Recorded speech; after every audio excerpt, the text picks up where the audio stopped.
Beleza. Então, segunda metade aqui, como a gente conversou anteriormente, é só sobre as Transformers, né? Então, Transformer estava no capítulo 12 do livro. Vocês vão ver que eu não vou seguir muito ali a ideia da sequência do livro ali, porque eu acho que a abstração, assim, do que essas coisas significam ao longo de toda a construção da arquitetura da Transformer, acho que para um primeiro contato, o conteúdo do livro talvez seja denso demais, né? Então eu vou tentar explicar de uma outra maneira, botando até o pé no freio um pouco na matemática, não entrando muito na discussão matemática, menos naquilo que é estritamente necessário ali para entender os blocos principais da Transformer. E aí depois, acho que com isso, talvez se vocês quiserem voltar e reler o capítulo do livro, talvez fique um pouco mais simples de pegar a sequência que ele apresenta lá para detalhar o modelo, né? Então, a proposta é essa daqui, né? Eu vou seguir esse caminho, tá? Começar com uma motivação geral, acho que talvez já esteja até clara, assim, com base no que a gente falou da LSTM, também serve bastante aqui no contexto da Transformer. Vou falar bastante sobre esse self-attention aqui, né? Que é o diferencial da Transformer. Então, aqui é que está, talvez, o ponto mais importante da Transformer, que é um outro tipo de operação que é apresentada para o Transformer. Então, esse self-attention aqui é uma outra forma de um outro tipo de operação que é feita matematicamente ali, que extrai ou enfatiza algumas características daquilo que você está analisando, seja texto, seja, enfim, né, sinais, imagens, e ela é, tipo assim, análoga ao que seria, sei lá, uma convolução, mas é uma outra operação, né, isso aqui é uma analogia só, né, e é um tipo de operação que não observa em outros modelos, ele assim, surgiu com a Transformer, então vale a pena a gente gastar um tempo tentando entender o que ele significa. Depois estender aqui na forma matricial, apresentar a Transformer efetivamente, mostrar um exemplo de linguagem natural com a Transformer, mostrar o decoder da Transformer. A Transformer ela tem uma arquitetura de encoder-decoder, né? Então, no começo eu vou ficar mais focado aqui, mas depois eu quero apresentar um pouquinho sobre essa parte e muito rapidamente sobre LLMs que surgiram fundamentalmente a partir dela, tá? Então, vamos nessa sequência aqui. A motivação principal então, novamente, ela é voltada para processamentos de textos mais longos, né? Então, a fundamentação dela passa por linguagem natural também, né? Então, a história por trás dela tem a ver com a história do processamento de linguagem natural. E ela foca principalmente em sequências mais longas. Então, a LSTM já surgiu para tentar resolver, em partes, o problema das sequências longas, do vanishing gradient, basicamente, mas a Transformer ela tenta colocar assim, aumentar mais ainda a complexidade em termos de tamanho das coisas, né? E, em geral, ela tem uma generalização bem maior do que a LSTM, e consegue captar coisas muito mais complexas do que a LSTM em termos de análise, geração de texto e por aí vai, né? Então, vocês vão ver que meus exemplos aqui vão ficar basicamente em linguagem natural, mas é importante lembrar que a Transformer não é restrita a isso, tá? Principalmente a operação self-attention aqui é uma operação que você pode usar em qualquer arquitetura. Então, qualquer arquitetura pode ter o self-attention, tá?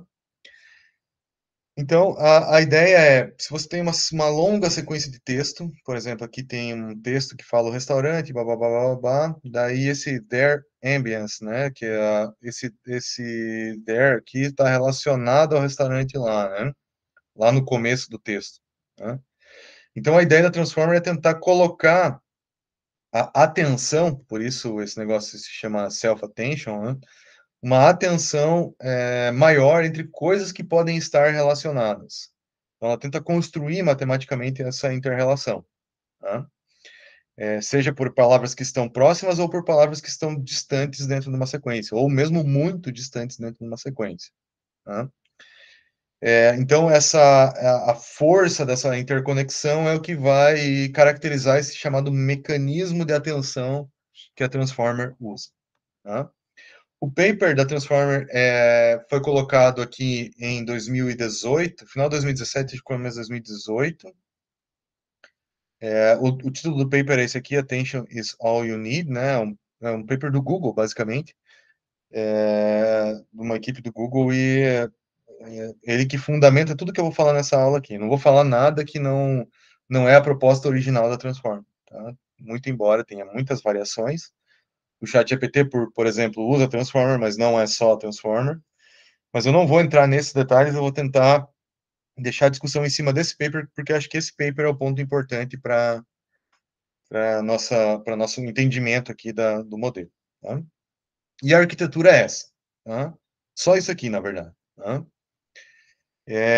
Só que ela tem uma série de coisas aqui que fica um pouco intrincado para entender se você olhar isso aqui de imediato e tentar inferir o que está acontecendo, tá?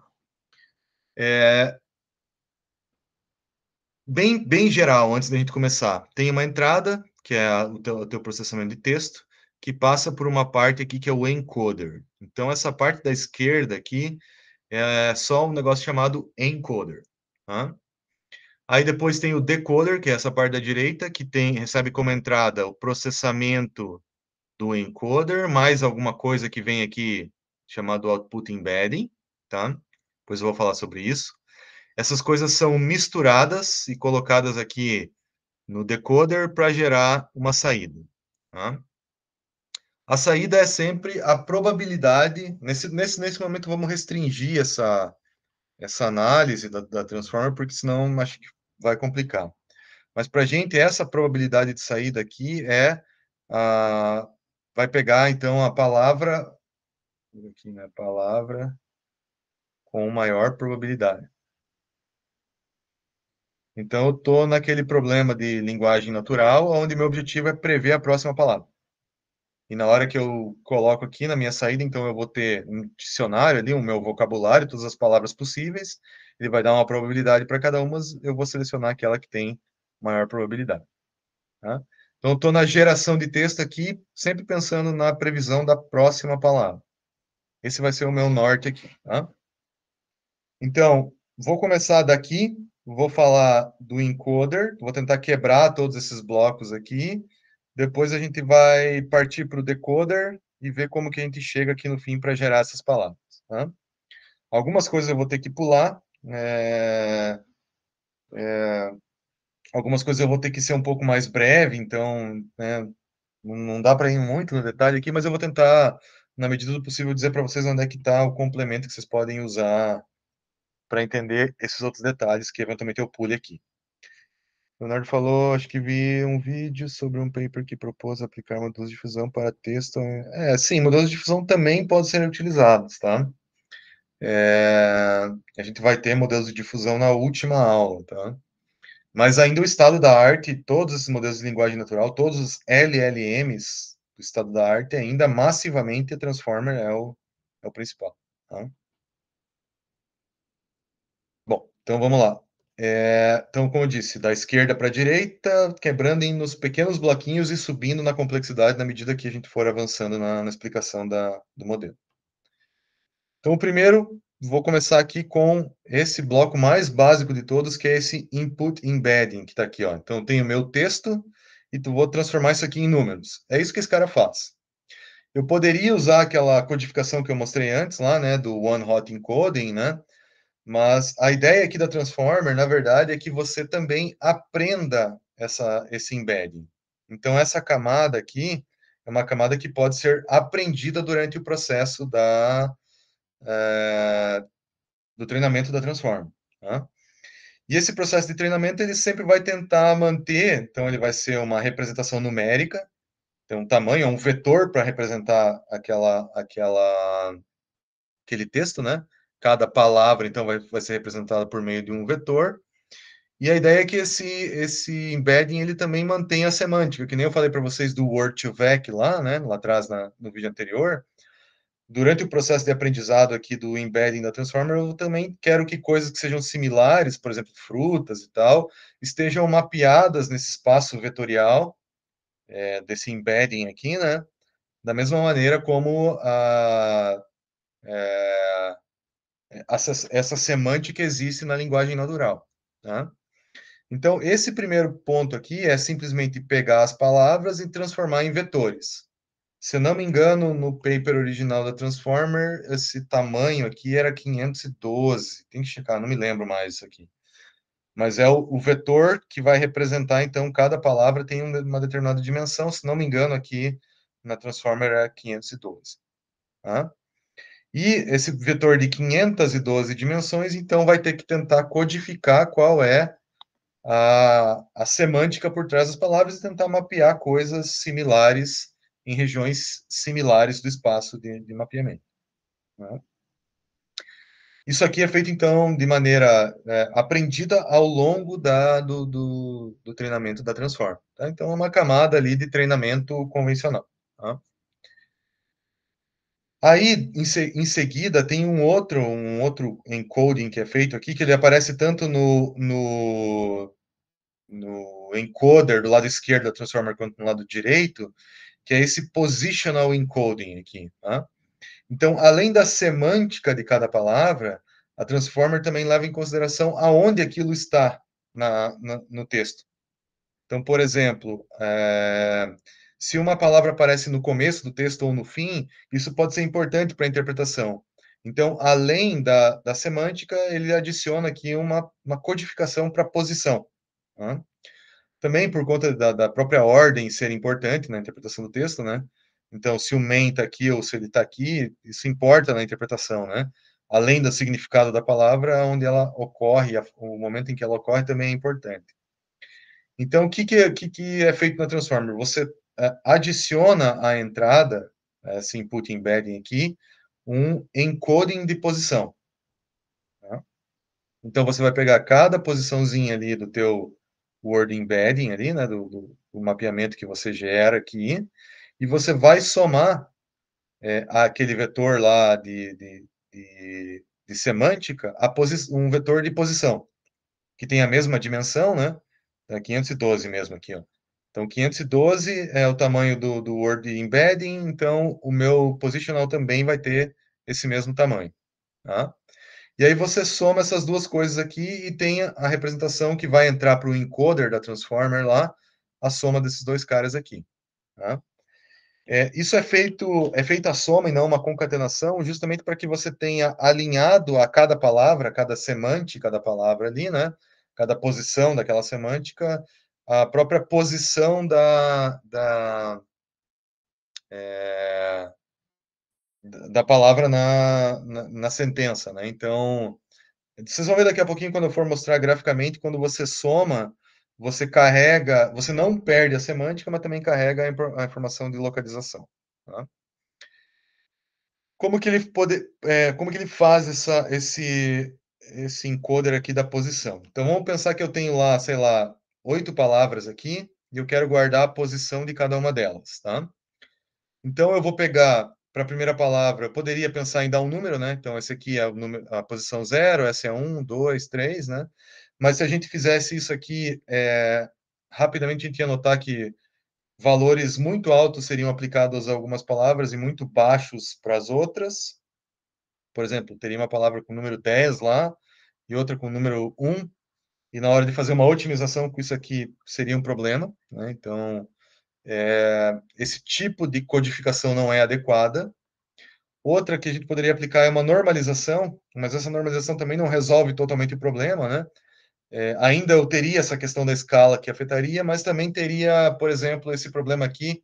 Se o meu tamanho for 5, um cara que está na quarta posição seria codificado como 0,8, mas um cara que está na 16ª de um tamanho 20 também receberia 0,8. Mas uma palavra na posição 16 de uma sentença de 20 palavras talvez tenha uma interpretação diferente do ponto de vista de posição no texto de uma palavra que está quase no fim, né? Quarto de cinco. Então, essa normalização também não é muito adequada, né? Para resolver o problema completo da Transformer. Então, o que os caras do paper lá propuseram? Eles propuseram um negócio chamado, que é o tal do positional encoding, né? É uma expressão matemática como essa que está aqui. Tá? Então, nessa expressão aqui, eu tenho a posição, então a posição de cada palavra entra nesse pós aqui, né? É o numerador de um seno, tá? E aí, embaixo aqui no denominador eu tenho esse i e esse d. Esse d é uma constante que eu defino, tem a ver com o tamanho ali da codificação total, né? E esse i aqui é um range que eu posso definir para minha transform. Mas então, em linhas gerais, se a gente pensar o seguinte, ó, se eu tenho, por exemplo, 6 posições aqui, né? Eu poderia usar essa senoide, então, né? Para representar essas posições. Então, é como se cada valor da senoide aqui correspondesse essa codificação da posição. Então, a posição 1 teria essa codificação, a posição 5 teria essa codificação e por aí vai. Né? Então, estou tentando usar os valores da senoide para dizer qual é a posição que aquela palavra está na sentença. Naturalmente, aqui a gente já vê alguns problemas que surgem com essa codificação, que, por exemplo, pelo fato de ser uma senoide, né, tanto a palavra na posição 0 quanto a 6 tem o mesmo valor, que é o 0. Né? Então, essa estratégia aqui, usando uma única senoide, não é adequada. Então, os caras do paper lá da Transformer original propuseram fazer o seguinte: então, ao invés de usar uma senoide, nós vamos usar várias, que é variando esse i que está aqui, ó. Tá? Então, eu, por exemplo, teria, sei lá, 3 senoides aqui, né? E 0, e 2 e 4, só para exemplificar. Eu poderia usar de 0 até 4 aqui, essas 5 senoides, mas estou só desenhando 3 para ficar mais fácil. Tá? E aí, cada posição P0, P1 até o P6 lá, seria codificado por todos esses valores das senoides. Tá? Então, por exemplo, no i igual a 4, tanto o P0 quanto o P6 tem valor 0, mas em outras regiões, em outras senoides, tem valores diferentes, né? Então, por exemplo, aqui ele teria esse valor e esse, lá em cima ele tem esse valor e esse, e aí se eu for preenchendo cada posição dessa aqui com cada valor correspondente da senoide, eu teria uma codificação que seria mais única, vamos dizer assim, para cada posição da palavra no texto. Então, se eu tenho uma sentença aqui, né? Se eu tenho uma sentença aqui que tem várias palavras, tem ó, essa primeira palavra, outra palavra, tal, tal, tal, até a última palavra. Aí eu vou codificar essa primeira palavra. Então, que valor que eu vou codificar? Eu vou usar, então, uma codificação que tem 1, 2, 3, 4, 5 posições. Nessa primeira posição, eu uso o valor da primeira senoide, i igual a 0. Na segunda, eu uso i igual a 1. Na terceira, eu uso i igual a 2 e por aí vai. Então, essa codificação com os valores correspondentes dessas 5 senoides, 6, né? 5. 5 senoides aqui, vai dar a codificação única para aquela palavra que aparece nessa posição. Se eu vou lá para a posição 6, aí eu vou ter valores diferentes da senoide, né? Naquela posição. E aí eu vou ter uma codificação distinta para aquela palavra naquela posição. Tá? Parece um pouco assim, um pouco intuitivo usar toda essa volta para fazer isso, né? Mas os autores demonstram lá no paper que esse tipo de estratégia de codificação ele é bem eficiente e carrega bem a informação da posição da palavra no texto. Então, por exemplo, se eu tiver isso aqui, ó, vamos supor que eu fiz o meu mapeamento do meu texto, então eu tenho um texto qualquer lá, sei lá, tem um parágrafo lá, né? E eu faço o mapeamento daquele meu parágrafo lá com o meu input embedding. Então, fazendo esse mapeamento, ele vira uma coisa como está representado aqui, né? Parece um ruído, mas é representação numérica daquele texto, né? Aí, usando esse positional encoding com as senoides, quando eu somo essas duas coisas, eu somo essa informação com essa, percebam que a cara da posição das palavras no texto aparece aqui também, e tem um ruidinho, né, que se soma aqui, que é o ruído vindo da informação do texto nesse mapeamento. Né? Então, os caras que bolaram a Transformer pensaram assim, ó, isso aqui é uma forma boa de eu manter tanto a semântica, então aqui está a semântica do texto, e aqui está a posição daquela palavra no texto. Somando essas duas coisas, então, o que eu tenho aqui é semântica mais posicionamento. Tá? Eu mantenho as duas informações aqui. E essa codificação com senoides é eficiente e foi, enfim, a melhor codificação que eles propuseram ali para aquela estrutura inicial da Transform. Dá para entender isso aqui, pessoal?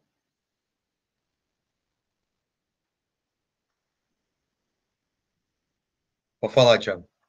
Uma dúvida rápida. E por que que eles não. Eles têm que usar uma codificação, não podem usar, por exemplo, ó, o número bruto da posição, sabe? De Então, codificação linear, digamos assim. é o que eu mostrei aqui, né? Ó, se você usar uma codificação linear como essa daqui, esse cara aqui vai ter valor 7 e esse aqui vai ter valor 0. Na hora que eu for rodar isso aqui dentro lá do backpropagation, na otimização, ele vai entender que isso aqui tem muito mais importância do que esse cara aqui. E não é isso que eu quero. Eu quero que Ah, reflita tá. a Faz sentido. posição e não Entendi, entendi. não que isso dê um grau de importância, beleza? Tranquilo, Tiago? Tranquilo, tranquilo. Então, por isso que eles bolaram, deram toda essa volta para bolar esse negócio aqui e chegar nessa solução que para a proposta foi melhor, né? Beleza? Uhum. Tá. Então, olha só, aonde que eu tô, né? Eu tô aqui ainda, ó. Tô nesse comecinho aqui. Eu só peguei a entrada, transformei numa representação numérica, guardando a semântica, misturei com uma posição da palavra no texto e agora eu estou entrando no encoder da Transformer. Tá? Pera lá. Gráfico, volta ali, por favor. Aham. Esse input embedding mais positional encoding tá onde essa informação Ele naquele. tá aqui, ó. Tá aqui. Ó, Ah, somei o tá. input embedding com o positional encoding. Tô aqui, ó. Entendi. Ah, entendi. Tá? Então, qual é a entrada do resto da Transformer? É isso aqui, ó. Tá? Isso aqui que é o que vai adiante. Tá? A codificação semântica do texto mais o lugar que as coisas estão. Tá? Aí, o primeiro ponto aqui, ó, tem algumas conexões residuais que eu vou tentar não botar muita atenção nelas, que são essas duas aqui. E dentro de todos esses blocos aqui, o mais importante é esse, ó, o multi-head attention. Tá?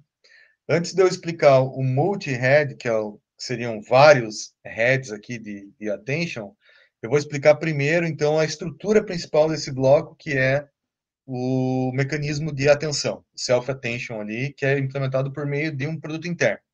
Tá? Então, antes de eu chegar na explicação final ali de como que isso é feito matematicamente, eu vou só tentar contar uma história da motivação e alguma interpretação que eu vou tentar dar sobre isso, mas já adianto que não é trivial esse negócio, não é fácil enxergar, tá? Mas eu vou tentar ir nesses passos aqui para ver se a gente consegue entender melhor um pouco esse mecanismo de atenção que a Transformer usa. Então, é um mecanismo que se chama Self-Attention, que entra dentro desse bloco chamado Multi-Head Attention. Tá? Então, primeira coisa, ele vai usar produto interno. Relembrando, o produto interno entre dois vetores tem a ver com o quão alinhados esses vetores estão, né? Quanto mais perto eles estão, quanto menor esse ângulo θ, maior vai ser o produto interno, maior é a similaridade entre esses vetores. Tá? Se o ângulo for 90 graus, são vetores ortogonais, produto interno é zero. Se forem opostos, esse produto interno tende a ser negativo e mais perto de menos um. Tá? Então, basicamente, esse ângulo entre os vetores dá essa característica do produto interno. Toda a operação do mecanismo de atenção é só produto interno. Então, é só esse tipo de operação entre vetores ou matrizes, tá? E o mecanismo de atenção, ele tenta fazer o seguinte, ó, vamos supor que a gente tem uma sentença aqui, né? She is eating a green apple, né? Então, o green e o apple, eles precisam ter uma alta atenção, porque são palavras que um influencia muito no significado do outro, né? Então, eu preciso dizer que esses caras aqui têm uma alta atenção. O apple e o eating também tem que ter uma alta atenção, porque a maçã é o que você vai comer. Então, esses dois elementos também têm devem ter uma alta atenção. E o eating e o green não é muito relevante. Então, talvez eu possa colocar pouca atenção nesses caras aqui, tá? E o lance de ser self-attention é porque ele está olhando somente para a sentença que está sendo colocada na entrada. E lembrando que a sentença que está sendo colocada na entrada já tem o input embedding e o positional encoding, que é esse bloco de baixo aqui. Tá? Então tá, então essa que é a ideia do self-attention. O que ele vai fazer? Ele vai usar mecanismos de produto interno para tentar implementar isso aqui, que é representado por meio dessa matriz que está aqui. Essa é a história para o self-attention. E qual que é essa matemática? Tá? Matemática é isso daqui, ó. Ele vai fazer a fórmula da atenção, né, do self-attention ali, ele usa três valores. Ele usa um Q, um K e um V. Tá? E ele faz basicamente o produto interno entre esses três caras, entre o Q e o K, o resultado disso com o V. Tá? Aqui tem umas normalizações e um softmax que ele coloca que é meio que para dar uma acertada numérica. Mas se você desconsiderar isso aqui e for olhar de forma bem simplista o que está acontecendo, ele está pegando esses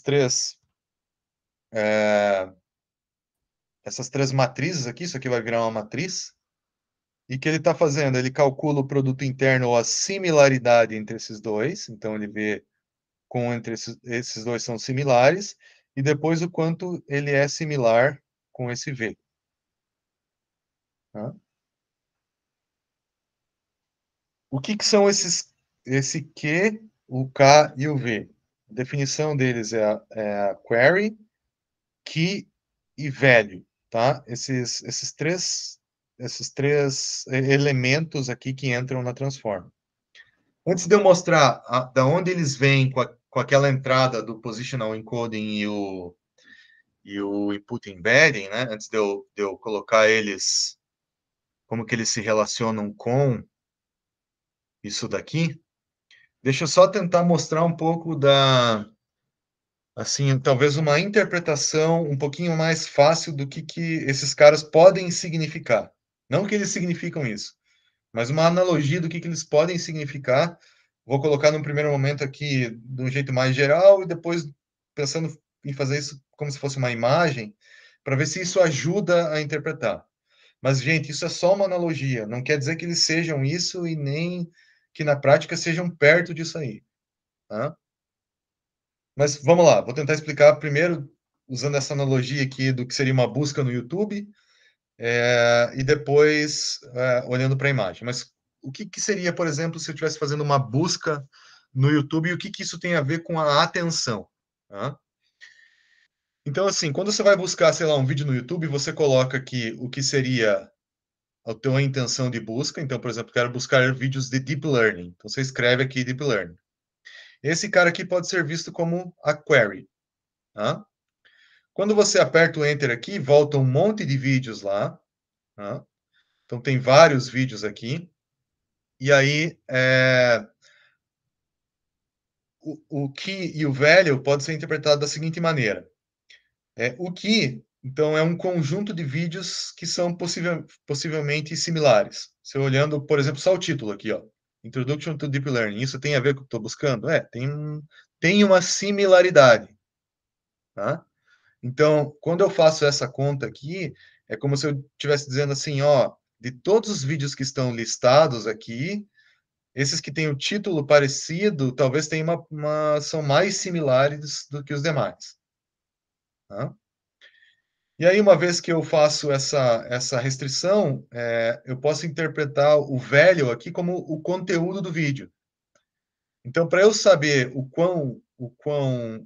quanta atenção eu vou colocar para aquele vídeo que eu quero assistir, só olhando o resultado da minha query com o meu key.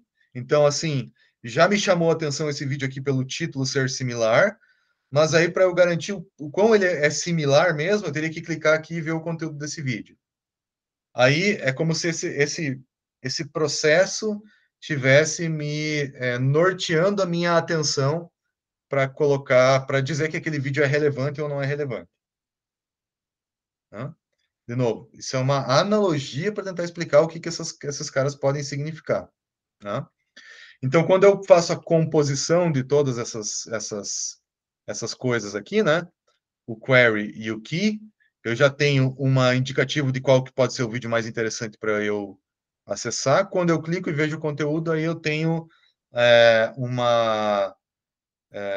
eu posso dar um valor, né, para minha atenção como um todo, levando em conta todas essas informações que eu tenho para aquele vídeo. Tá? Se eu fizesse isso para vários vídeos, certamente eu teria como quantificar a atenção que eu teria para cada um daqueles vídeos que estão listados, por exemplo, na primeira página de busca do YouTube. Tá? De novo, isso aqui é uma analogia que eu estou tentando explicar mais ou menos o que seria a ideia por trás dessas coisas aqui. Tá? É isso que a Transformer implementa? Não, tem nada a ver com isso aqui. Estou só tentando buscar uma forma de interpretar esses três caras aqui, que de fato não é fácil fazer isso, tá? Não é trivial. Tá? Do ponto de vista de processamento de linguagem natural, então, o que está acontecendo, né? Então, isso aqui é a analogia, mas vamos ver matematicamente o que está acontecendo lá na Transformer. Tá? O que a gente vai pegar? A gente vai pegar o resultado, então, do positional encoding mais o embedding para uma sentença. Por exemplo, estou escrevendo essa sentença aqui, né? Que é um exemplo que eu usei, que eu peguei aqui de um outro conteúdo. Então, ele tem essa frase aqui, né? When you play the Game of Thrones, tá? Beleza.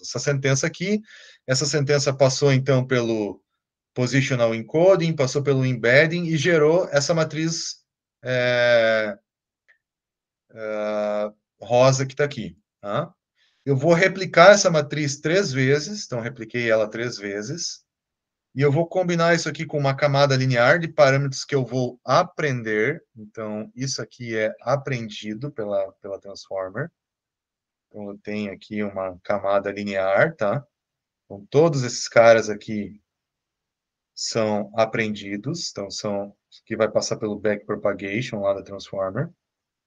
E quando eu multiplico o positional encoding com embedding por essa camada aqui, eu vou ter o que eu chamo de query. Quando eu faço isso aqui por outro conjunto de parâmetros, eu vou ter o que eu chamo de key. E outro conjunto de parâmetros é o que eu chamo de value. Tá? E qual que é a interpretação desses caras? Bom, eu dei uma delas por enquanto, né? Que é essa daqui, que eu posso tentar imaginar que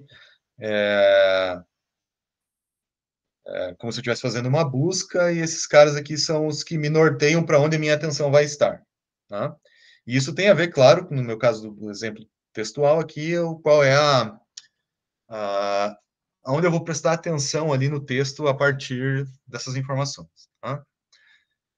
Mas beleza, então eu vou tentar dar um passo seguinte, que é o primeira parte da conta. Então eu vou pegar esse resultado aqui que é o query, que foi multiplicado por esse conjunto de parâmetros, e o que gerou esse aqui. E aí eu vou fazer essa conta de cima, ó, o Q vezes o K, o produto interno desses dois caras aqui. Então eu peguei a query, multipliquei pelo key. Isso aqui vai me dar o resultado da atenção, um negócio chamado filtro de atenção, que vai me dizer, por exemplo, no meu texto aqui, depois de treinado o modelo, obviamente, né? Quais são as palavras que talvez tenham maior relação. Tá? Então, por exemplo, play e o game, ele dá um alto valor aqui para esse score. Então, pode ser que esses caras aqui tenham uma relação importante. Né? Ó, game com game ele deu 98, até deveria ser unitário, mas aqui tem a ver com os parâmetros que estão sendo usados. Tudo bem, não vou me preocupar com isso agora. Aí tem o que mais? Ó, Thrones e Play também tem uma relação alta, também é importante, né? Então, o resultado dessa multiplicação aqui já me restringiu para onde eu vou prestar mais a minha atenção. Quais as palavras que têm maior atenção ou aonde meu foco de atenção tem que ser maior. Se eu voltar no meu exemplo aqui, quando eu busco alguma coisa e tenho um resultado, o meu foco de atenção maior está nos vídeos que têm o mesmo título da minha busca. Tá? Então, só para tentar trazer essa analogia, para tentar dar uma explicação um pouco mais clara do que esses caras significam. Mas aqui para a gente, então, é um primeiro filtro que vai dizer, ó, essas palavras têm uma atenção maior, tem um primeiro, né, grupo de coisas ali que eu tenho que focar mais. Beleza. Aí, quando eu pego esse attention filter aqui, né, e multiplico pelo meu value aqui, né? Então agora eu estou nessa, onde é que eu estou? Eu estou nessa operação aqui, ó. Fiz essa multiplicação e agora multipliquei pelo value aqui, né? Então peguei, ó, já fiz a combinação desses dois caras aqui. Aí tem uma normalização, tal, tudo bem, mas agora eu vou combinar com o value, tá? Então, eu tinha o meu attention filter, essa matrizinha que eu montei aqui, que já dá uma diretriz de quais são as palavras que são importantes. E aí, quando eu multiplico isso aqui pelo value, eu vou ter o valor final ali do meu mecanismo de atenção ressaltado. Tá? O que, que isso significa? Tá? Agora eu vou usar uma outra analogia, que talvez seja mais fácil de entender. Se eu voltar para essa daqui, acho que eu vou confundir mais, então eu vou usar uma outra analogia, que é o seguinte. Quando eu monto o meu attention filter, né, eu estou olhando para a minha sentença quais palavras têm relação com quais. Se fosse uma imagem, o resultado do attention filter seria o seguinte, ó, eu tenho essas regiões aqui que podem ser interessantes, por exemplo, essa branca aqui, né? E as que estão em cinza não são tão interessantes. Quando eu combino o resultado do meu attention filter com a minha imagem original, eu vou ter, tipo assim, a minha imagem realçada ali. Tá? Então, é como se eu aplicasse em cima do meu texto ali, né? Ou, nesse caso, a imagem, né? Um realce em cima daquilo que eu quero a atenção. Tá? Se eu voltar para o meu exemplo do texto, é como se eu pegasse essa frase aqui e, de fato, fizesse aquilo que eu estava buscando lá no começo, ó. Realçasse as conexões entre esses caras aqui, que precisa de uma alta atenção, e desse um valor baixo aqui de atenção para os caras que não são tão importantes. Basicamente, colocar quantitativamente essas informações aqui. Tá? Pode falar, Tiago. E então, mas para que você precisaria mesmo assim de uma camada fully connected depois da como é que o nome você falou mesmo? Do original value aí, do velho, Nessa, né? nessa aqui, né? Por que que não vai direto o velho? Porque, na verdade, o que eu quero é aprender o query, aprender o key e aprender o value. Porque quando eu aprendo essas três coisas, eu aprendo tudo isso aqui de forma conjunta, né? Eu aprendo qual é a atenção e quando eu aplico, eu consigo realçar qual é a região que eu quero aprender. Então, assim, eu não sei quem esses caras são de antemão. Eu estou mostrando aqui já o resultado, né? Depois do processo de treinamento. Então, quando eu estou treinando, eu preciso aprender de fato quanto é cada um desses valores para daí poder voltar no texto e quantificar essa informação. Entendi. Tá? Então, a resposta é porque isso tudo é aprendido. Tá? E nos meus exemplos aqui, eu estou colocando como se eu conhecesse tudo isso, então é por isso que fica meio confuso aí, né? Mas então, bem no fim, o que eu tenho é isso, né? Eu tenho vou ter essas várias frentes aqui, né? O query, key e o value. E no fim das contas, o que esses caras estão fazendo é apontando para a região da imagem onde eu quero a atenção, aplicando isso em cima da imagem, do texto, o que quer que seja, né? Isso serve para qualquer contexto, né? E aí realçando aquela informação quando isso aqui estiver treinado e funcionando. Né? Um detalhe que na Transformer, então deixa eu só voltar aqui nela, né? Um detalhe é que ela não é só o dot product self attention, né? Ele tem um negócio chamado multi-head attention aqui. Então, qual que é a diferença? A diferença é que ele vai, ao invés de treinar só um filtro de atenção, ele vai treinar vários. Então, ele é multi-head, porque são vários filtros desses de atenção que são treinados e concatenados ali para esse processo. Então, cada head é como se fosse um filtro, um self-attention, né? Então, um filtro, por exemplo, aprenderia a realçar, sei lá, essa parte da imagem, outro filtro background, outro, sei lá, o fundo lá, uma vegetação, e cada head, então, estaria se especializando em fazer isso ao longo do processo. Tá? Olhando para o texto, é como se eu tivesse um filtro olhando para uma parte, por exemplo, eu tenho esse it aqui, né, no meu texto. Um filtro estaria olhando a relação desse it com essas palavras e colocando uma atenção para essa relação. Um outro filtro estaria colocando uma relação para essa região aqui, que podem ser regiões totalmente diferentes do texto. Tá? Então, ele faz multi-head justamente para ter vários desses mecanismos aí, né? É como se fossem os vários feature maps lá de uma CNN. Cada feature map aprende uma coisa, aqui cada self-attention dentro desse multi-head aprende uma coisa diferente. Tá? Mais ou menos essa analogia, sim, mas, de novo, na prática, o que esses caras estão aprendendo efetivamente ali é um pouquinho mais abstrato do que isso, tá? É uma interpretação mais complexa. Tá? Bom, resumindo matematicamente, então, o que está acontecendo com essa transformer com esses vários heads aqui? Entre uma sentença, por exemplo, thinking machines, aqui é a minha sentença, 2 palavras. Eu faço o embedding desse negócio aqui, então cada palavra vai ter o seu embedding, vou somar com o positional encoding, e aí eu vou ter essa representação que vai para a entrada. Tá? Essa entrada, então, ela vai passar por todos os heads. Então, vamos supor que eu tenha 8 heads aqui. Cada head vai ter o seu query, key e value. Então, do 0 até o 7 lá, né, os 8.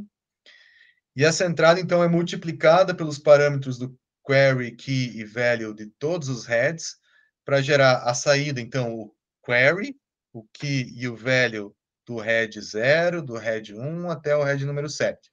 Tá? Aí esses caras aqui são concatenados para gerar uma matriz Z, então faço uma concatenação aqui e tal, gero uma matriz resultante da concatenação desses caras que está aqui, ó, nesse ponto, ó. Combino com mais um conjunto de pesos que são aprendidos, então esse W aqui é aprendido e esses Ws aqui também são aprendidos. Então, o que é aprendido nesse processo são esses valores aqui, e gera uma saída Z. Quem é essa saída Z? É essa saída que está aqui. Se eu for olhar lá na Transformer, no desenho como um todo, aonde que eu estou? Então, eu fiz todo esse processo aqui do multi-head, tem né, uma camada ali que faz essa concatenação e mais um modelinho linear. Então, eu estou nesse ponto aqui. Estou pulando aqui as conexões residuais, tá? Mas, em todo caso, eu estaria no final do encoder da Transform. Tá? Eu estaria no final ali desse processo aqui, né? Então, se eu fosse ser bem rigoroso, eu também tenho umas conexões residuais que tem daqui para cá e de lá para cá, que ele faz uma soma e uma normalização, mas isso aqui é conexão residual. Tá? Não acho que não precisamos colocar tanta luz em cima disso, dado que talvez esse não é o ponto mais importante. Né? E ele coloca justamente para evitar vanishing gradient e outras encrencas que aparecem na otimização convencional da transform. Então, eu cheguei aqui, ó, terminei o encoder. O que o encoder faz? Pega o texto, transforma numa representação, multiplica por umas matrizes em vários heads, gera o Q, K e V. Esses caras aqui vão dizer para a gente aonde que eu tenho que prestar atenção no texto, quais as inter-relações que existem em termos de atenção naquele texto. É isso que ele faz. Ele vai aprender, na verdade, né? E aí, faço mais uma multiplicação aqui para meio que compilar todas essas informações, porque isso aqui vai ser jogado depois lá para o decoder da transform. Tá? Mas, em resumo, assim, super, super resumido, é isso. Tá? Se eu for mostrar para vocês o paper da Transformer nesse ponto aqui, só para vocês terem ideia,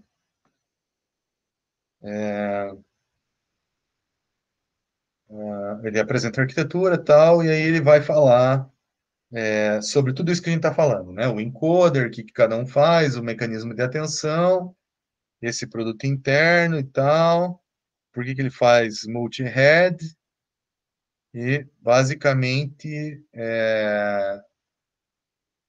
ele termina aqui, ó. Então ele começa descrevendo nesse 3.1, basicamente uma, duas páginas, vai lá, 2,5, quase 3, ele termina a descrição. E tudo isso que eu falei até agora são essas 3 páginas no paper aqui. Então, se você for ler isso aqui pela primeira vez, certamente você vai se decepcionar, porque não dá para ter a menor ideia do que está acontecendo aqui, né? E, de fato, não é fácil entender, né? Os caras compactaram demais essa interpretação. Mas, enfim, de novo, estou tentando aqui quebrar isso e colocar para vocês de um jeito mais simples, mas sei que um primeiro contato também não vai ser fácil compreender. Alguma pergunta aí, pessoal? Está sendo muito abstrato o que eu estou colocando aqui para essa explicação.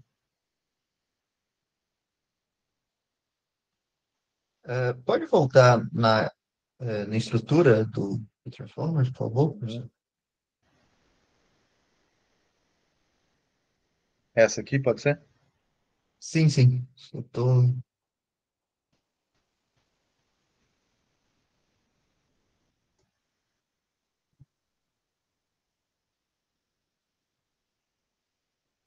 Só para. Eu entendi, acho que eu entendi o bloco da atenção direitinho. Aham. Seriam esses dois primeiros, né? Mas eu não É, entendi como que você agrega essa atenção nessa probabilidade no final, sabe? aqui você diz? É. Eu nem cheguei lá ainda. Eu tô aqui, ó. Ah, tá. Ah, Desculpa. Eu achei que eu tinha comido uma bola muito grande não, aqui. tem uma longa Não, história desculpe. daqui para cá, hein? Desculpe, é que Ah, você, sei lá, eu é. senti que tava nos Não, não. finalmente, eu, Ainda vixe. tem bastante coisa, ó. Ah, desculpe. Ah, um outro detalhe que aparece bastante é esse add enorme aqui, ó, que tem um monte de lugares. Isso aqui é, assim, é basicamente uma normalização que ele faz quando ele soma com as conexões residuais. Ele só faz uma normalização, assim, para ter média zero e variância unitária, tá? Então, também não colocaria tanta preocupação nisso, porque não acho que seja crítico, tá? Aqui, ó, só resgatando o que o livro coloca, tá? Se eu for seguir ali a anotação do livro, ele faz basicamente a mesma coisa que eu fiz até agora aqui, né? Ele coloca uma anotação aqui com esses vetores de uns aqui, para gerar o K, Q e o V. Aí ele mostra como que, a partir da entrada, essas coisas são combinadas, né? Gera o filtro de atenção, o filtro de atenção é combinado com os valores, isso gera saída. Mas, enfim, isso aqui acho que é só uma outra forma de ver aquilo que eu já expliquei antes. Então, assim, quanto a essa anotação no livro, eu acho que está tranquilo, tá? Não esquentaria tanto a cabeça aí com essa correlação do que eu mostrei e a forma como o livro apresenta, tá? Aí agora a gente pode ir para a segunda metade, que é essa que o Thiago perguntou ali, né? Que é o que eu vou falar na sequência. Então, que é começar a falar do decoder, tá? Mas antes de eu falar do decoder, mais alguma dúvida aí, gente? Para começar o decoder, né, ele é mais chato, eu acho, em alguns pontos aí, então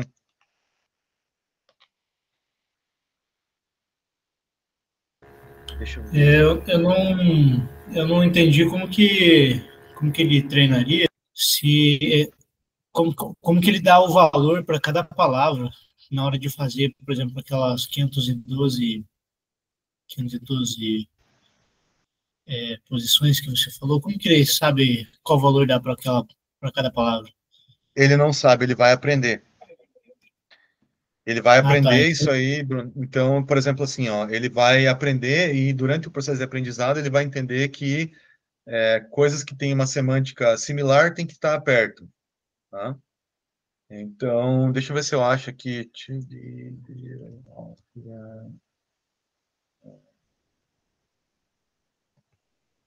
Vamos ver se eu acho uma imagem aqui para tentar te explicar esse negócio aqui, cara.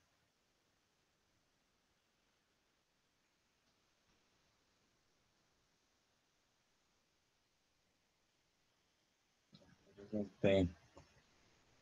Isso aqui não é uma coisa tão fácil de plotar. Esses são problemas. Esse é um problema supervisionado, né? Supervisionado, já vou mostrar como. Tá. Mas aqui, ó, tem esse exemplo aqui, ó. Então, num cenário ideal, depois do treinamento feito e bem sucedido, o mapeamento de palavras similares aqui naquele espaço de 512 que eu estou usando só duas aqui, seria algo como está aqui, ó. Então, palavras que têm uma semântica similar estão mapeadas numa mesma região, né, do que outras aqui e tal. Então, o modelo vai aprender isso, Bruno. Ele vai tentar aprender isso ao longo do processo, tá?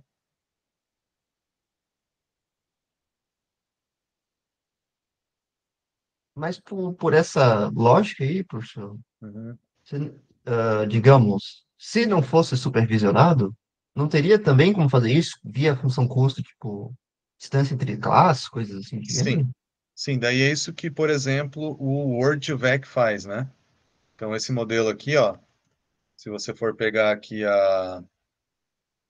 o paper original dele, né? Vou colocar aqui no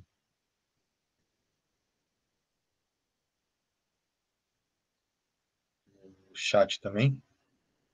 Então, ó, esse cara aqui que é esse cara que eu mostrei agora, o Word2Vec ali, né?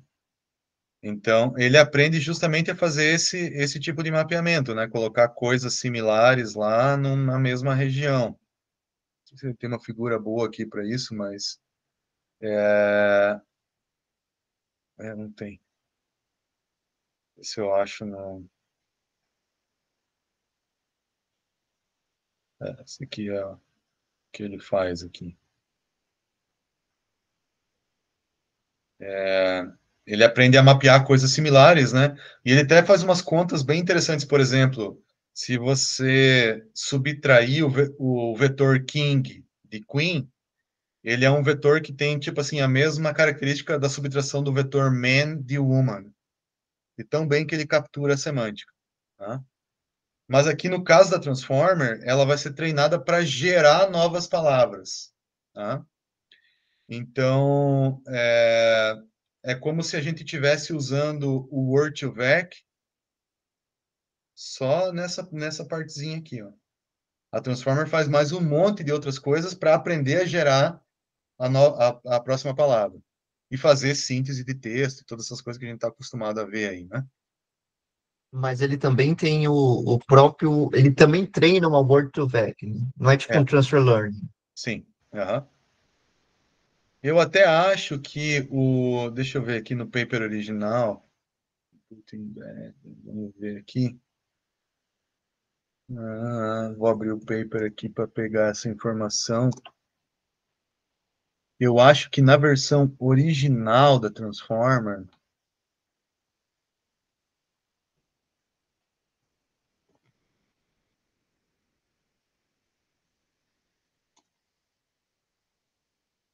ó, Isso que é brabo aqui, né?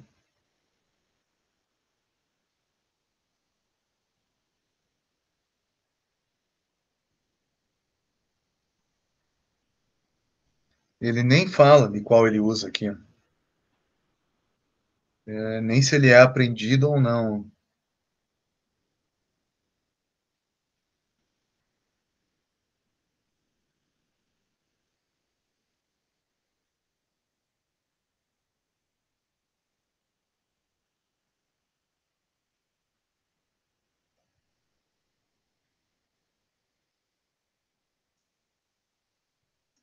Muito de questões dimensionais aqui, mas ele nem detalhe. Deixa eu ver se eu pego aqui, porque o ruim desse paper é isso, né? Eu não consigo me lembrar como é que na implementação original isso foi feito, que esse detalhe não está escrito aqui. Deixa eu pegar.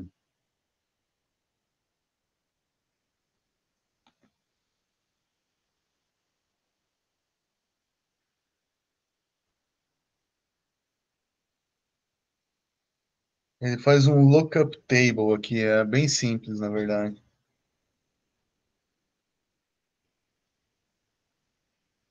Bom, ele tem uma discussão aqui de algumas variações que os caras testaram. Eu vou colocar um link aqui, depois vocês podem dar uma olhada também nisso aí. Mas assim, a grosso modo, o que eu sei é que o que a galera tem usado ultimamente é que esse módulo também é aprendido, tá? Então ele aprende alguma coisa similar ao Word2Vec ali.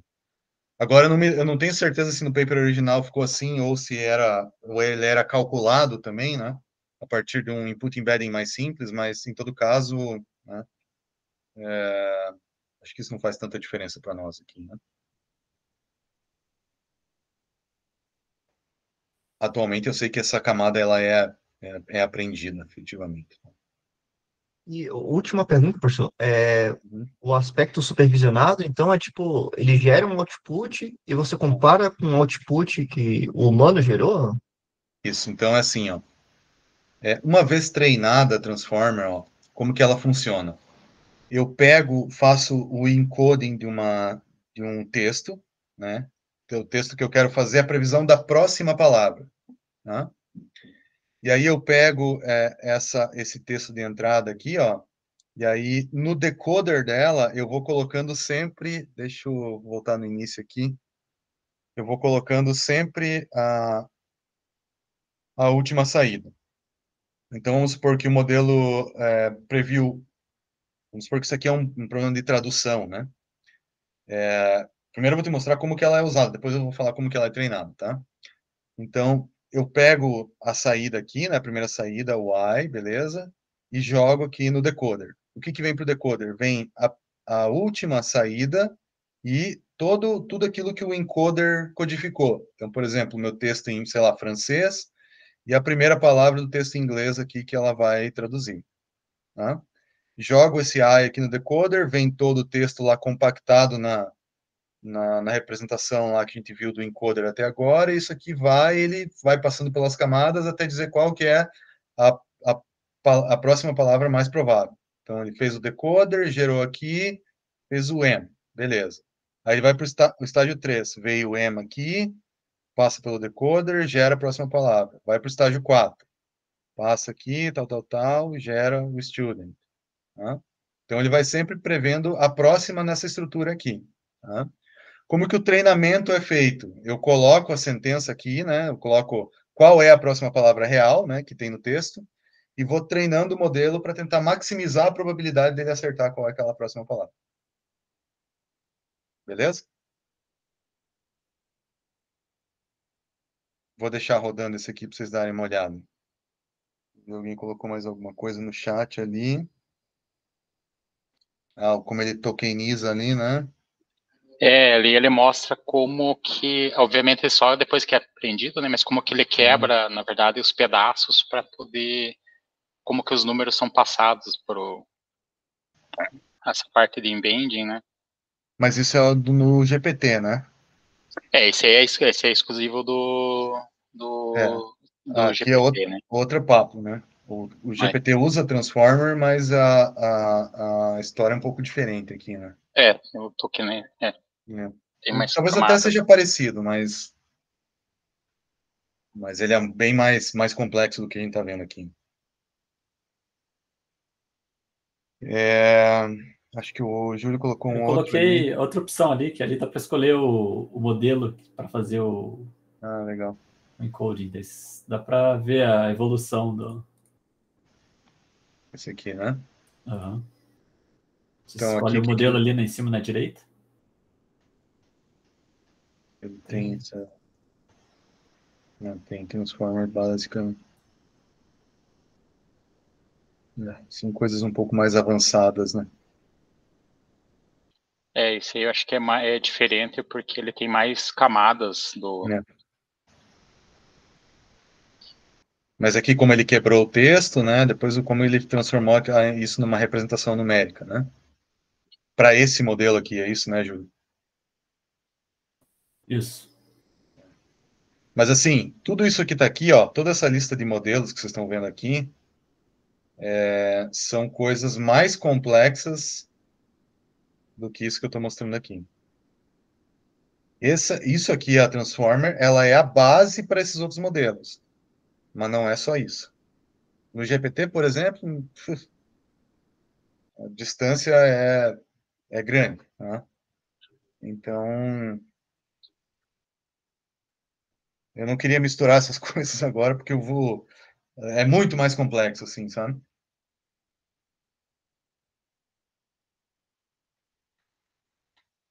Mas, enfim, de novo, né? Aqui o que a gente tem? A gente tem...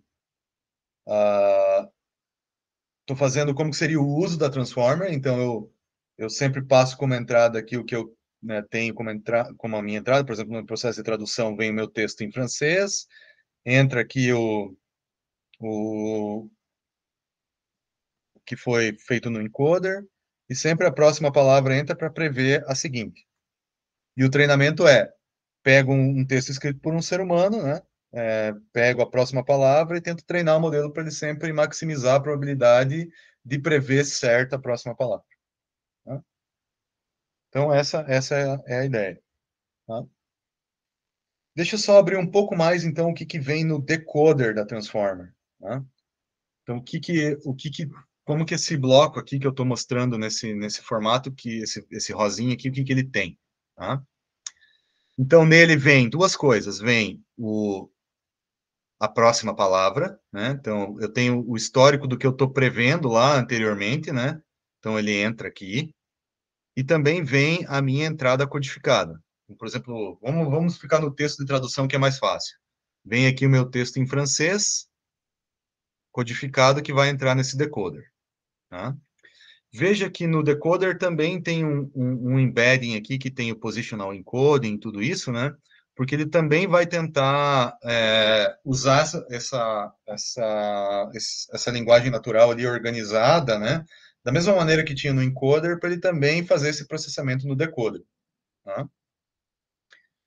Então, como que ele faz aqui? Ó? O que vem do encoder? Do encoder, ele vem o Q e o K, ele usa essas duas informações aqui que vão entrar no multi-head attention do decoder. E vem o V, que entraria para esse multi-head aqui, ele vem da última palavra que passa por esses blocos aqui e entra nesse multi-head attention do lado direito. Tá? Então, o V é o valor da minha última saída, que é o texto que eu tenho até o instante atual, e o meu filtro de atenção vem do encoder. Tá? Então, essa que é a ideia aqui. Tá? E como que ele faz esse processo daqui em diante, né? Então, ele combina esses caras, passa por um bloco de atenção, igual a gente viu anteriormente ali, mesmo bloco de atenção, faz uma normalização, passa por uma rede feed-forward, que é a que eu estou mostrando aqui, ó, até a saída lá, que basicamente é uma MLP, ó, daqui para até o final é uma MLP, e a saída é um softmax para tentar prever qual é a próxima palavra mais provável. Tá? Eu já vou falar um pouquinho desse masked aqui em outros detalhes, mas só para vocês terem uma visão geral, tá? Daqui até o final. A Marina fez uma pergunta. Como a atenção cruzada, cross attention, decide quais partes da representação deve ser priorizada cada passo da decodificação? Bom, deixa eu só voltar aqui, Marina, para eu entender a tua pergunta, tá? Quando você diz cross attention, que parte você se refere efetivamente aqui?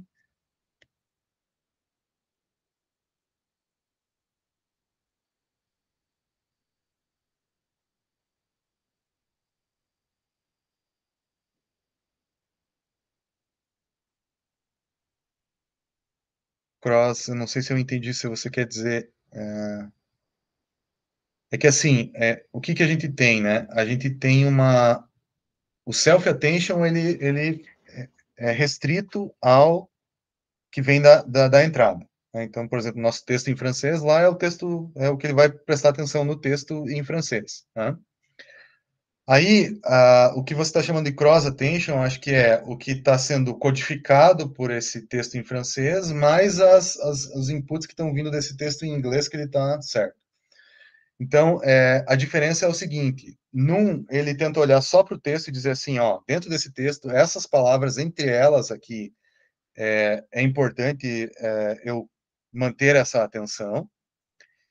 E quando eu coloco as palavras em inglês, eu estou falando o seguinte, ó, então talvez essa palavra em francês tenha uma relação com essa palavra em inglês. Eu preciso reforçar essa atenção. Essa outra palavra em inglês tem outra atenção com essa palavra em francês. Então, eu preciso reforçar essa atenção ou remover essa atenção dessa inter-relação dos textos. Tá? Como que ele decide essa representação? É o treinamento. É para isso que ela é treinada, entende? Para justamente ela aprender essa inter-relação. Então, toda essa estrutura e essa matemática dela é construída para que, no fim das contas, ela aprenda isso que eu estou te falando de maneira mais geral e intuitiva. Né? E, matematicamente, a operação é a mesma. Aqui é esse multi-head que vem aqui, ele é o mesmo multi-head do lado de trás. Mesma operação nesse formato aqui do que o self-attention. Só que o self olha só para um bloco do texto e o outro pega o que tem de importante num texto e tenta correlacionar com esse que está vindo na outra linguagem, ali, na outra língua, no problema de tradução. Beleza? Então, assim, como ela faz isso, putz, aí é a magia do negócio, né? Não, não consigo te responder nada a não ser que isso tem a ver com o processo de aprendizado, sabe? De fato é complexo como ela extrai isso, né? Tá, então vem aqui o texto, backpropagation aqui que faz esse negócio acontecer, né? Então, é isso mesmo. E é claro que aqui tem a ver também com o volume, né? O volume de informações, né? Quanto de texto que você vai usar para treinar ela ali, para que de fato ela aprenda a fazer a previsão da próxima palavra de maneira bem robusta, né? Dentro do contexto que ela foi treinada, né? Tá, tem um detalhe aqui, bom, do treinamento, né? Então, acho que isso aqui eu acabei já explicando para vocês, né? Como que ela faz, né? A gente sempre vai colocando aqui a próxima palavra, mede o erro. Eu acho que esse lance do masked aqui também não vou abusar tanto da explicação para vocês, porque eu acho que isso aqui é basicamente o seguinte, né? Quando ele não tem ainda as palavras futuras que ele tem que prever, né? Que elas ainda não foram inseridas, ele mascara, né? Ele mascara o futuro para não influenciar no processo, né? Então, ele faz uma operação matemática ali que é o chamado Masked Multi-Head Attention, no sentido de dizer o seguinte, ó, as palavras que estão no futuro, você não pode contabilizar na matemática. Então, ele tem um esqueminha aqui para zerar, mas isso eu acho que também é um detalhe, também acho que posso passar mais rápido disso desse ponto, porque eu também acho que já falei demais aqui, né? Bom, então, como eu disse para Só vocês uma antes, coisa, pode falar, Tiago. professor, o fim da frase, eu vi ali que tinha um Sim, token de fim de frase. sim, Também tem. é previsto? Sim, aham. Você tem o inicializa... Normalmente o início e o fim de frase, ele é tokenizado, né? Então, se você pegar, se eu vou ver se o exemplo que o... Não me lembro, acho que foi o exemplo que o Júlio colocou ali, quando ele tokeniza aqui, ele tem uma representação de token de início aqui, ó, das coisas, tá? Tem um final aqui também, é que eu não estou familiarizado com esse esquema de token do GPT aqui, mas, bom, assim, para não bagunçar mais, sim, Thiago, ele tem, esses tokens fazem parte do processo de construção, tá? E aí cada modelo tem a sua estratégia de tokenizar, tá? Eu nem detalhei token aqui, porque também existem inúmeras estratégias, tá? Mas é uma forma de você quebrar o texto, tá? A grosso modo, cada palavra é um token, bem a grosso modo, tá? Aí você veja que também pode incluir ou não a pontuação, enfim, né? Ah, beleza. Aí, para chegar aqui, também não entrar muito em Large Language Models, as famosas LLMs aí, que é um hype total aí do mercado hoje em dia, né? Só para vocês terem ideia, eu vou pegar um exemplo aqui, que é o GPT-3, que é um que a arquitetura é razoavelmente bem conhecida, tá? Então, a Transformer é o núcleo básico desse cara aqui. Então, ele tem 96 camadas de Transformers, bastante diferente dessa estrutura que eu mostrei para vocês aí. Ele tem outras modificações que ele usa no mecanismo de atenção. Ele usa lá um negócio chamado Sparse Attention, que é diferente da que a gente está vendo aqui. Ele faz lá um embedding baseado num word embedding que tem tamanho de 12.000, mais ou menos, né? As sequências têm, em média ali, eu acho que o comprimento delas é até de 2.048 tokens. Quantidade de heads que ele usa no self-attention ali, né? Para vocês terem ideia. E o tamanho dos parâmetros do carry, key e value 128. Enfim, só para vocês terem ideia aqui do processo como um todo, né? E o treinamento do GPT-3 também envolve uma série de outras coisas, né? Até onde eu me lembro aqui, tem até coisas envolvendo reinforcement learning. Então, assim, da Transformer, disso aqui para isso, o passo é grande, tá? E se já é complexo entender isso aqui, né? Então, imagina ir a fundo num negócio desse aqui, realmente não é trivial, tá?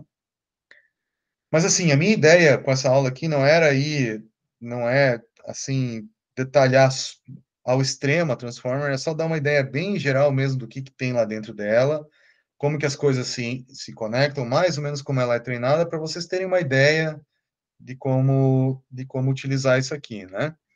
Claro que vocês podem usar ela, ó, deixa eu pegar aqui, deixa eu pegar, vamos ver se eu acho um exemplo bem simples aqui, com a Transformer, com o PyTorch, sem usar ela nesse formato aqui, né?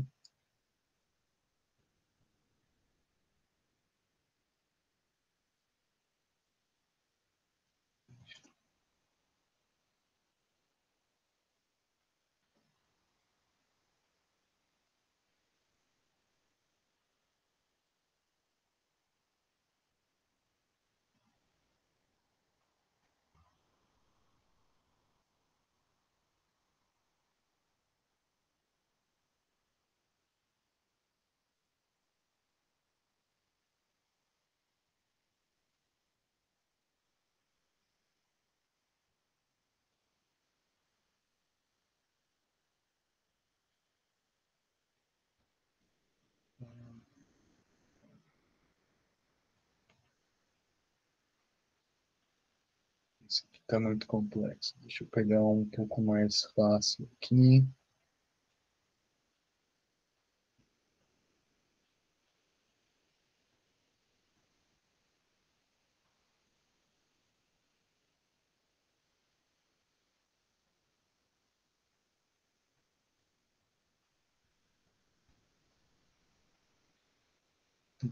Também está meio enrolado aqui.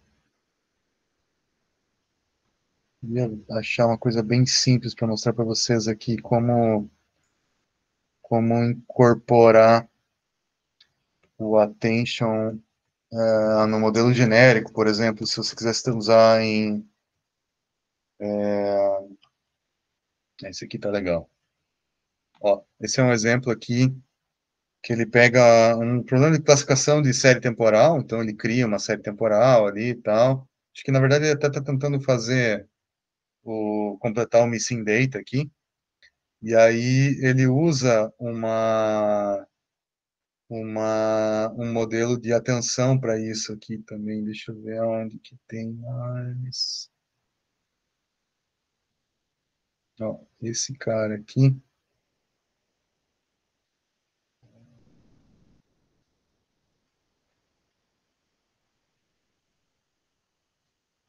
Ele combina uma LSTM com um mecanismo de atenção. Deixa eu ver se eu acho aonde está exatamente.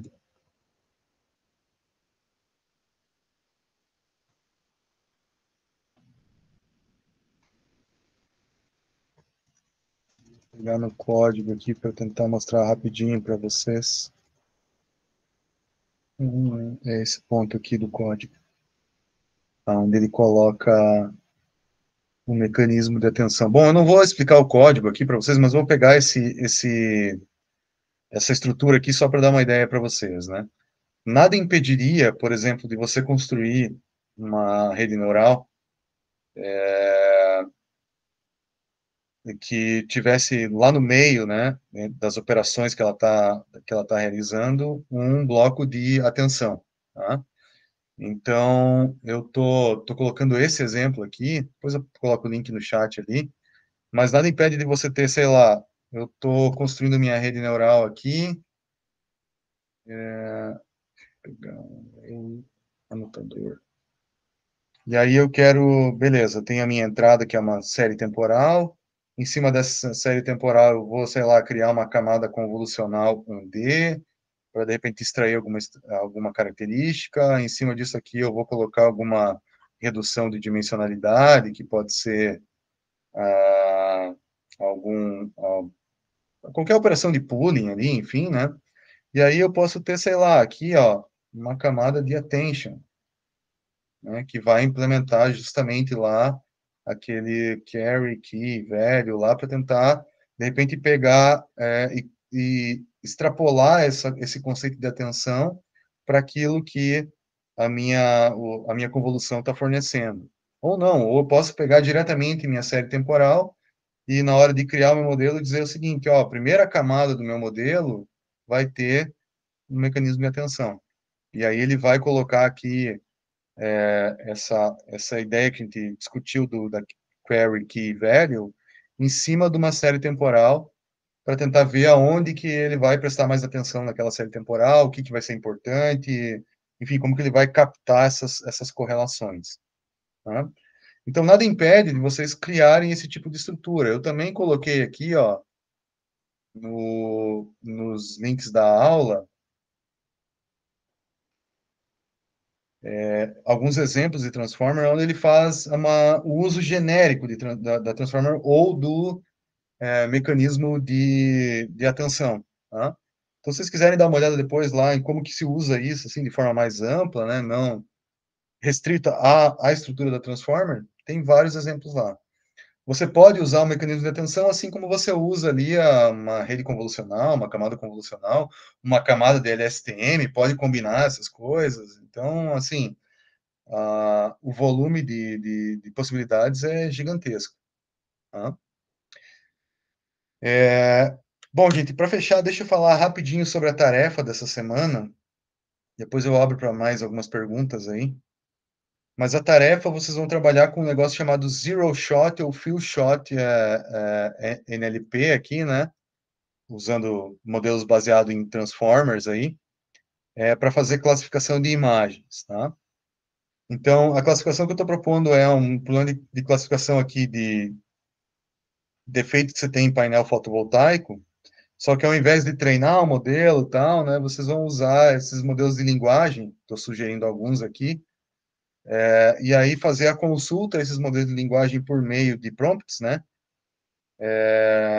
para tentar fazer a classificação desse negócio aqui, tentar orientar para fazer a classificação. Tá?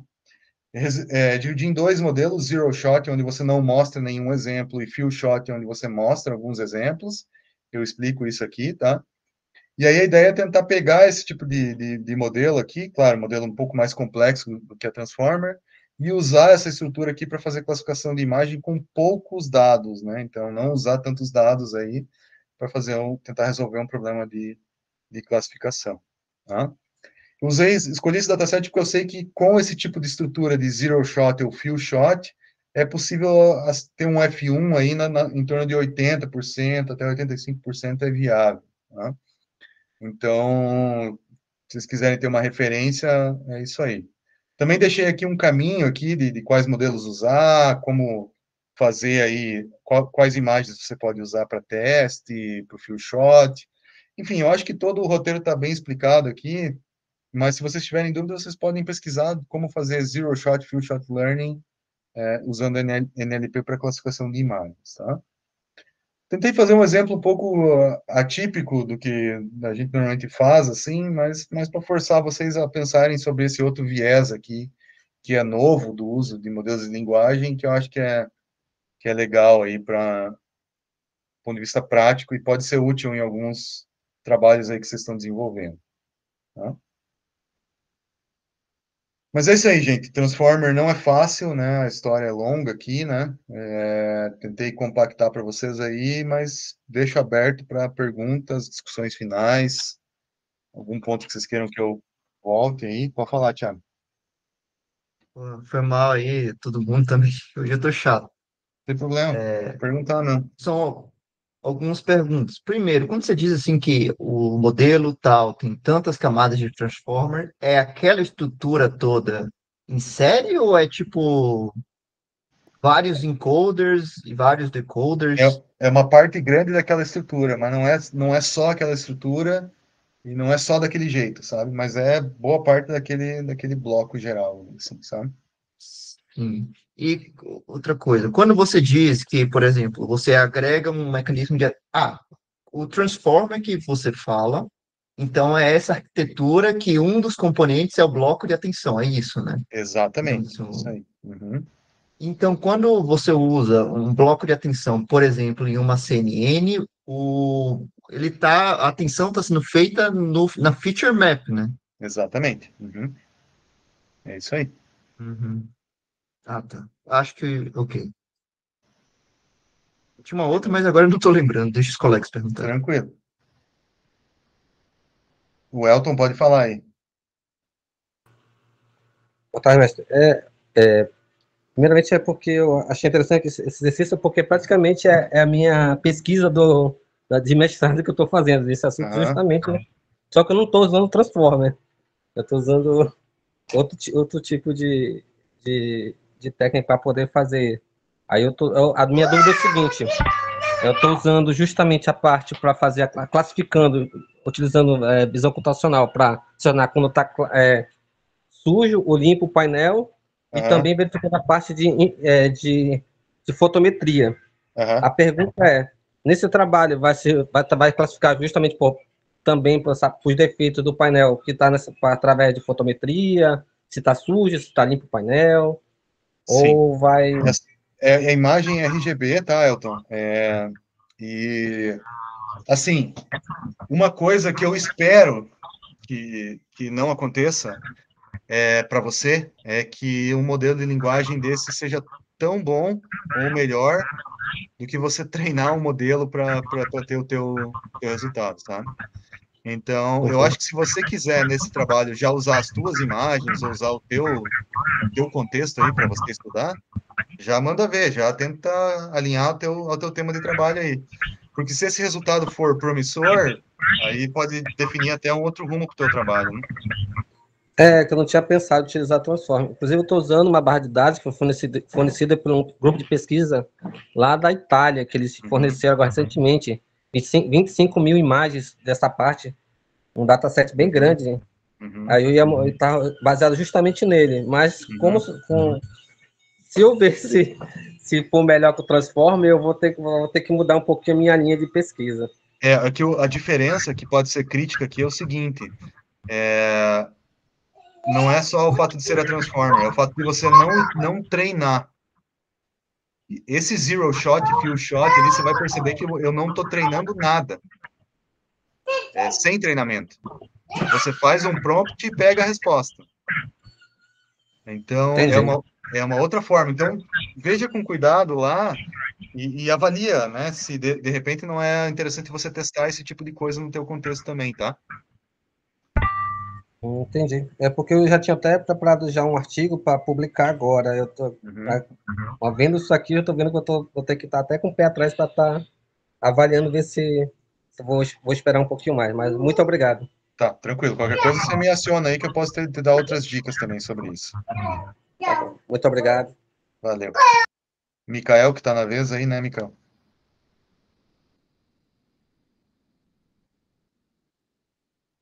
Não tô te ouvindo aí. Se quiser perguntar no chat, enquanto você escreve, Thiago, se quiser falar aí.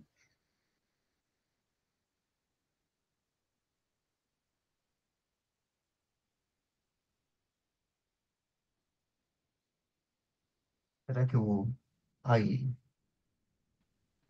Few shots são multimodais. Eles podem ser, Mikael. Eles podem ser, tá? Mas não é uma regra, tá? Tem alguns que... A multimodalidade ali que o Mikael se refere é quando você mistura dados que são imagem, texto, tal, né? Esses que a gente vai trabalhar em específico tem essa característica da multimodalidade ali, né? Mas não é uma regra, tá? Não necessariamente são.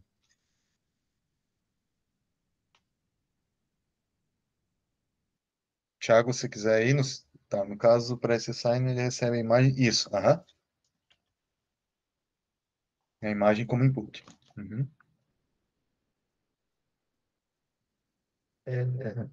Beleza, Pode perguntar? Pode, Tá, eu lembrei o que que era.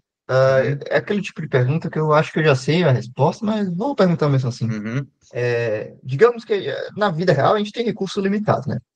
Digamos que eu tenha meu budget de tantos parâmetros para minha rede, né? Na hora que, vamos supor, para CNN, ou para problemas de processamento de imagem, classificação, segmentação, algum desses. Às vezes, para eu decidir se eu vou, por exemplo, agregar um mecanismo de atenção ou incluir mais camadas de CNN na rede, é só tentativa e erro? Assim, como que eu normalmente oriento, né? A minha sugestão é sempre parta de problemas parecidos com o teu. Vê se alguém já tentou resolver isso de alguma maneira parecida.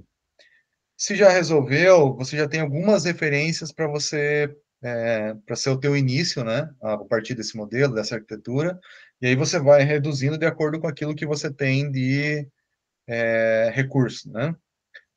Se é um problema que, putz, ninguém tratou com esse tipo de modelo antes, aí, de fato, você vai ter que dar uma cavocada, assim, por conta própria, mas sempre com essa ideia de tentar ver o que tem de parecido, como que a galera reduz esses modelos, como que compacta, mas não tem como evitar uma tentativa e erro em algum momento ali, né?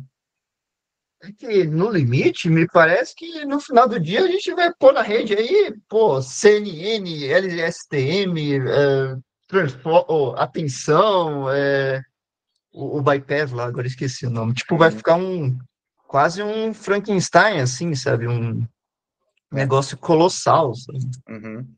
E aí eu fico pensando se não vai chegar uma hora que a adição de mais complexidade não vai mais resolve. atrapalhar do que. Sim, com Mais atrapalhar certeza. do que. Uhum. Mas essa é a pergunta difícil, né? Qual é o melhor Sim, modelo, né? É sim. difícil, né? Dado os dados que você tem, assim, e o mais simples, né? Mais simples e melhor ali, Uhum. né? Não é fácil chegar nessa resposta, né? Sim, sim, com certeza. Mas é o processo, né? Pois é bom, né? Que senão não teria mais pesquisa. É. Mas assim, por outro lado, também não dá para cair na armadilha de ir tentando as coisas assim a esmo, né? E assim, é bom sempre tentar partir de alguma coisa similar, de algum paper e tal, para não ser, Sim, sim, senão perde um pouco até da metodologia científica, que ao meu ver aqui já está num limiar assim bem arriscado, né? Nesse universo sim. aqui, às vezes me parece que falta um pouco metodologia científica para o que se faz, mas enfim, né? É um gradiente estocástico com uma parte estocástica muito grande, né? É, Vai mais aleatório e vendo por onde sim. vai. O problema é que funciona, né? E tá todo mundo usando aí chat GPT e tal, né? Então, É, é fogo. beleza. A Marina perguntou ali, podemos tirar um dia específico para dúvidas das tarefas? A gente pode tentar agendar ali, de repente, no final de uma das aulas, assim, Marina, tranquilo. Esse final de aula eu sempre fico por aqui, então, né, não tem problema não.